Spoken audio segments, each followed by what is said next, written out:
सर्वप्रथम सर्वांना श्री स्वामी समर्थ. स्वामी महाराजांच्या कृपेने तुमच्या सर्व चांगल्या इच्छा पूर्ण होत ही स्वामींचरणी प्रार्थना करते आणि आजच्या व्हिडिओला सुरुवात करते. 2 एप्रिल 2026 गुरुवार दिवशी हनुमान जयंती आलेली आहे. चैत्र पौर्णिमेलाच हनुमानांचा जन्म झालेला आहे आणि हनुमान जयंती आपण चैत्र पौर्णिमेला साजरी करत असतो. तर यावर्षी 2 एप्रिलला हनुमान जयंती आलेली आहे. तर आता बरेचशा ठिकाणी बऱ्याच घरांमध्ये हनुमानांचा जन्मदिवस या दिवशी उपवाससुद्धा केला जातो. तर आता उपवास कधी करायचा, 1 तारखेला की 2 तारखेला? तर चैत्र पौर्णिमा म्हणजे हनुमान जयंतीची चैत्र पौर्णिमा प्रारंभ होणार आहे 1 एप्रिल 2026 बुधवार दिवशी सकाळी 7:06 ही चैत्र पौर्णिमा तिथी प्रारंभ होणार आहे आणि 2 एप्रिलला सकाळी 7:41 ही पौर्णिमा तिथी समाप्त होणार आहे. पण उदय तिथीनुसार 2 तारखेलाच आपण 2 एप्रिल 2026 गुरुवार दिवशी चैत्र पौर्णिमा पण साजरी करणार आहोत आणि हनुमान जयंतीचा उत्सवसुद्धा साजरा करणार आहोत. आता बरेचसे लोक उपवास करतात. मग उपवास तुम्ही 1 तारखेला करायचा आहे. हनुमान जयंतीचा उपवास 1 एप्रिल रोजी करायचा आहे आणि 2 एप्रिलला तो उपवास सोडायचा आहे. आता काही लोक सकाळी उपवास करतात, संध्याकाळी उपवास सोडता. मग 1 तारखेला तुम्ही सकाळी दिवसभर उपवास करा आणि संध्याकाळी तुम्ही उपवास सोडू शकता. किंवा काही लोक पूर्ण दिवस रात्र उपवास करता आणि दुसऱ्या दिवशी हनुमान जयंतीचा उत्सव साजरा करून देवांचं दर्शन करून मग उपवास सोडता. तुम्ही जशी परंपरेनुसार तुम्ही उपवास करतात ना, अगदी तशाच पद्धतीने करायचा आहे. पण हनुमान जयंतीचा उपवास हा 1 एप्रिल बुधवार रोजीच करायचा आहे. हनुमान जयंतीला सकाळी लवकर उठायचं आहे आणि आंघोळीच्या पाण्यात 2 थेंब तिळाचे तेल किंवा मोहरीचं तेल असेल तुमच्याकडं तर अगदी 1 ते 2 थेंब तुम्हाला ते तेल टाकून आंघोळ करायचं आहे. थोडं गंगाजल असेल आवर्जून टाका, पण तिळाचं किंवा मोहरीचं तेल असेल तर अगदी 2 थेंब आंघोळीच्या पाण्यात टाकायचं आहे. जय श्रीराम बोला आणि आंघोळीचा हा उपाय करा. अगदी लहान मुलांपासून मोठ्या व्यक्तींपर्यंत तुम्ही हा उपाय करू शकता. घराजवळ जर एखादं पिंपळाचं झाड असेल आणि खाली काही पानं पडलेली असतील तर त्यातलं एखादं छोटंसं पान घ्यायचं आहे. तुम्हाला स्वच्छ धुवून घ्यायचं आहे आणि आंघोळीच्या पाण्यात 1 पिंपळाचं पान टाकून सुद्धा तुम्ही आंघोळ करू शकता. आता पिंपळाचं पान टाकताना आंघोळीच्या पाण्यात तेव्हा सुद्धा तुम्हाला जय श्रीराम बोलायचं आहे. सोन्यासारखे अनुभव येतील तुम्हाला. कितीही मोठा शत्रू असू द्या, हा आंघोळीचा उपाय जरूर करा. मानसिक शारीरिक त्रास तर दूर होतील, शत्रूसुद्धा तुमच्या पुढं झुकून जातील असा हा सुंदर उपाय आहे. करून बघा. पण कुठलेही उपाय करताना श्रद्धेने करा, नाहीतर मग कुठलेही उपाय केले तर त्याचा काहीच आपल्याला फरक जाणवत नाही. श्रद्धा महत्त्वाची आहे. आपण आपल्या देवांची सेवा करतो ना, तर श्रद्धा महत्त्वाची आहे. आपल्याला फळ मिळणारच आहे.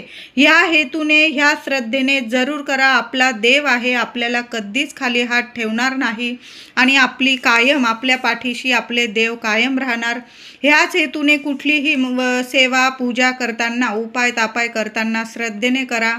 100% फलदायीच ठरत असतात. तर हनुमान जयंतीला छान असं घरात देवघरात बाळकृष्णाची मूर्ती असेल आणि आपण मुख्य दारावर आपण हनुमानांचा पंचमुखी फोटो लावलेला असेल, तुम्ही मूर्ती लावलेली असेल तर देवघरात आधी बाळकृष्णाची मूर्ती असेल, विठू माऊलीची मूर्ती असेल, स्वामींची, आपल्या गणपती बाप्पांची, सर्व देवी देवतांना दुधाने पंचामृताने अभिषेक करून घ्या.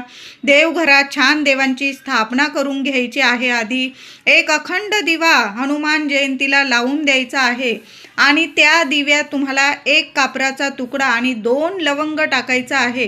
जय श्रीराम मंत्र जपत राहायचा आहे. जय श्रीराम जय श्रीराम. या दिवशी थांबू नका. काही कुणाशी नाही बोलला, मौन धरून घ्या. कुणाशीच बोलू नका. घरात पण जेवढी गरज आहे ना तेवढंच बोला. फक्त जय श्रीराम मनातल्या मनात मंत्र जपत राहा. खूप सोन्यासारखे अनुभव येतील तुम्हाला. 1 दिवा मुख्य आपल्या देवघरात लावून द्यायचा आहे, विझणार नाही. काळजी घ्या. दिवा स्वच्छ धुवून घ्या. एखाद्या ताटलीत वगैरे ठेवा. दिव्याची हळद कुंकू वाहून पूजा करा. दिवा तेलाचा असो तुपाचा असो, तो दिवा लावताना सुद्धा जय श्रीराम बोलून दिवा लावा. हनुमान जयंतीला जेवढा मंत्र जपाल ना जय श्रीराम, तेवढंच 1000 पटीने तुम्हाला फळ मिळणार आहे. कितीही मोठे शत्रू असू द्या, विनाकारण कुणी त्रास देत असेल तर ते सुद्धा हात टेकतील तुमच्या समोर. बघा, हनुमान ज्यांच्या पाठीशी, त्यांचं कधीच कुणी वाकडं करू शकत नाही. आपलं मन निर्मळ आहे, निर्मळ मनाने आपण जय श्रीराम बोलून आपण सेवा करत आहोत, तर आपली सेवा कधीच खाली जाणार नाही. ह्याच श्रद्धेने आपल्याला सेवा करायची आहे. एक मुख्य देवघरात दिवा लावून द्यायचा आहे. दिव्याची हळद कुंकू वाहून पूजा करा. 1 कापराचा तुकडा टाका, 2 लवंग टाकायचे आहे. बस बघा, मग किती छान अनुभव येतील तुम्हाला तुमच्या घरात. आपल्या मुख्य दरवाजावर जो हनुमानांचा फोटो लावलेला असेल किंवा तुम्ही पंचमुखी हनुमानाची मूर्ती किंवा फोटो लावलेला असेल, स्वच्छ पुसून घ्यायचा आहे आणि त्या फोटोला सुद्धा थोडासा शेंदूर लावायचा आहे. एखादा हार घाला, पिवळ्या रंगाचा किंवा केशरी झेंडूची फुलं असतील तुमच्याकडं, छान असा हार लावायचा आहे. फोटोला सुद्धा सेवा करताना जय श्रीराम या मंत्राचा या दिवशी सकाळी किंवा संध्याकाळी हनुमानांच्या मंदिरात जायचं आहे. तुम्ही सकाळी जा, संध्याकाळी जा. बरोबर जाताना 5 रुईच्या पानांची माळ घेऊन जायची आहे. रुईची फुलं जरी मिळाली तुम्हाला तरीही चालेल. पांढरे किंवा जांभळसर अशी रुई असते, ते फुलंसुद्धा तुम्ही वाहू शकतात देवांना. तर 5 रुईच्या पानांची माळ तुम्हाला जर घरी असेल, तुमच्या घराजवळ कुठं रुईचं झाड, त्याची 5 पानं मिळाली तर प्रत्येक पानावर तुम्हाला अष्टगंध असेल किंवा शेंदूर असेल तुमच्याकडं, तर जय श्रीराम किंवा फक्त राम राम राम असं जरी लिहिलं तुम्ही तरीही चालेल. आता नाही तुमच्याकडं रुईची पानं, तर मग काय करायचं, पिंपळाचं झाड असेल, खाली पडलेले पानं असतील किंवा तुम्ही तोडू पण शकता. या दिवशी थोडीशी पानं घ्या, 5 पानं किंवा 11 घ्या, 21 घ्या. पानं स्वच्छ धुवून घ्यायची आहे, पुसून घ्यायची आहे आणि प्रत्येक पानावर अष्टगंध ओलं करायचं आहे. अष्टगंध थोडंसं घेऊन या, खूप प्रभावी सेवा आहे. तर अष्टगंध थोडंसं ओलं करायचं आहे. साधं पाणी टाकून अष्टगंध ओलं करा. एखाद्या काडीच्या साह्याने प्रत्येक पानावर तुम्हाला जय श्रीराम लिहायचं आहे किंवा नुसतं राम राम राम जरी लिहिलं आणि ती रुईची किंवा पिंपळाच्या पानांची माळ तुम्हाला हनुमानांच्या गळ्यात अर्पण करायची आहे. आता मंदिरात खूप गर्दी आहे, तुम्ही चरणाजवळ किंवा हनुमान मंदिरात जरी ठेवून दिली ना तरीही तुमची सेवा हनुमानांच्या चरणाशी पोहोचलेली आहे. श्रीराम हृदयात बसतात हनुमानांच्या. तुम्ही जी सेवा कराल ना जय श्रीराम बोलून, ती सेवा त्या दिवशी जरूर कबूल होणार आहे. त्याचबरोबर बरोबर जाताना थोडंसं तेल घेऊन जायचं आहे. मुठभर काळे उडीद घेऊन जायचे आहे. हनुमान जयंतीला मुठभर काळे उडीद घेऊन हनुमान मंदिरात जरूर जायचं आहे. रुईच्या पानांची माळ, तेल, उडीद तुम्हाला तिथंसुद्धा मंदिराबाहेर मिळून जाईल. नाहीतर तुम्ही घरून जरी तयारी करून घेऊन गेला, कारण मंदिराबाहेर गर्दी असेल, मोठा दिवस आहे हनुमान जयंतीचा, नाहीच मिळाल्या त्या वस्तू तर आपली सेवा राहून जायला नको. म्हणून घरूनच तयारी करून घेऊन जा. गूळ, फुटाणे, जिलेबी किंवा बुंदीचे लाडू असा नैवेद्य तुम्ही हनुमानांना दाखवायचा आहे. वेगवेगळ्या प्रकारची फळं तुम्हाला हनुमानांना प्रसाद म्हणून घेऊन जायचं आहे. तिथं गेल्यानंतर रुईच्या पानांची माळ किंवा मी तुम्हाला सांगितलं पिंपळाच्या पानांची माळ जय श्रीराम लिहिलेली हनुमानांना जरूर चढवायची आहे. गूळ, फुटाण्यांचा किंवा तुम्ही बुंदीचे लाडू, केळी, वेगवेगळे नैवेद्य नेलेले असतील हनुमानांजवळ ठेवायचे आहे. आणि तुम्हाला मुठभर काळे उडीद तुमच्या मनातील इच्छा बोलून उजव्या हातात ते काळे उडीद घ्यायचे आहे आणि ते उडीद तुम्हाला हनुमानांच्या चरणाशी ठेवायचे आहे. काळे उडीद जरूर हनुमानांना चढवायचेच आहे. एखादा कागद वगैरे घेऊन जा किंवा हनुमानांच्या चरणाजवळ जरी तुम्ही काळे उडीद तुमच्या मनातील इच्छा बोलून घ्यायची आहे आणि काळे उडीद जरूर अर्पण करायचे आहे. किंवा हनुमानांवर किंवा मारुती मंदिर असेल तुमच्या घराजवळ, तिथं तेल चढवता, तेलाबरोबर काळे उडीदसुद्धा चढवले जातात. तुम्ही तशा पद्धतीने सेवा करू शकतात, पण काळे उडीद जरूर चढवा. जास्त नसतील, किमान 5-11 काळे उडीद तर असतील तुमच्याकडं, काळे उडीदच चढवायचे आहे. उडदाची डाळ नाही, अखंड काळे उडीद घ्यायचे आहे. मिळून जातील तुम्हाला किराणा स्टोअर्समध्ये. ते काळे उडीद घ्यायचे. तुमच्या मनातील इच्छा बोलायची. तुम्हाला कोणी विनाकारण त्रास देत असेल तर ते बोलून घ्यायचं आहे आणि काळे उडीद चढवायचं आहे. थोडंसं तेल अर्पण करा. आता तेल नाही तिथं अर्पण करू दिलं, मुख्य दिवा असतो हनुमान मंदिरात, एक दिवा प्रत्येक मंदिरात असतो, मोठा दिवा. त्यात जरी थोडं तेल तुम्ही वाढवून आला, त्यामुळे जास्तीत जास्त तो दिवा चालेल आणि त्याचं सुद्धा आपल्याला फळ मिळणार आहे. अशा साध्या सोप्या पद्धतीने हनुमान मंदिरात जाऊन तुम्हाला सेवा करायची आहे आणि बरोबर जाताना एक दिवा सुद्धा बरोबर घेऊन जायचा आहे. तुम्ही कणकेचा बनवा किंवा मातीची पंती घ्या, त्या मातीच्या पंतीत किंवा कणकेचा दिवा बनवा. तुम्हाला जास्त दिवे लावायचे असतील 11, 21 तेवढे सुद्धा तुम्ही कणकेचे छोटे छोटे दिवे बनवू शकतात.